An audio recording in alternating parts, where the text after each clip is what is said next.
முதல் வாசகம். நாம் இறங்கிப்போய் அவர்கள் மொழியில் குழப்பத்தை உண்டாக்குவோம். தொடக்க நூலிலிருந்து வாசகம்.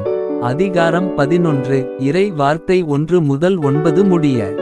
அந்நாள்களில் உலகம் முழுவதிலும் ஒரே மொழியும் ஒரே விதமான சொற்களும் இருந்தன. மக்கள் கிழக்கிலிருந்து புறப்பட்டு வந்து சினையார் நாட்டில் சமவெளி ஒன்றைக் கண்டு அங்கே குடியேறினர். அப்பொழுது அவர்கள் ஒருவரை ஒருவர் நோக்கி, வாருங்கள், நாம் செங்கற்கள் அறுத்து அவற்றை நன்றாகச் சுடுவோம் என்றனர்.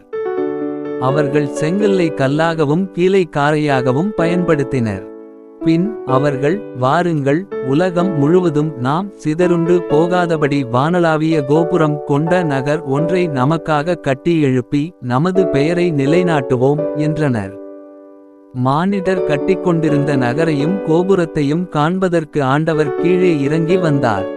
அப்பொழுது ஆண்டவர், இதோ, மக்கள் ஒன்றாக இருக்கின்றனர். அவர்கள் எல்லாரும் ஒரே மொழி பேசுகின்றனர். அவர்கள் செய்யவிருப்பதன் தொடக்கமே இது. அவர்கள் திட்டமிட்டுச் செய்யவிருப்பது எதையும் இனி தடுத்து நிறுத்த முடியாது.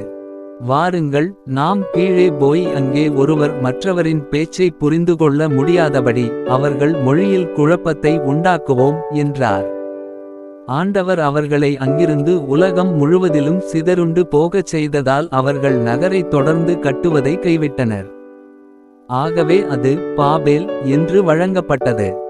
ஏனெனில் அங்கே ஆண்டவர் உலகெங்கும் வழங்கி வந்த மொழியில் குழப்பத்தை உண்டாக்கினார். அங்கிருந்து அவர்களை ஆண்டவர் உலகம் முழுவதிலும் சிதறுண்டு போகச் செய்தார். இது ஆண்டவரின் அருள்வாக்கு.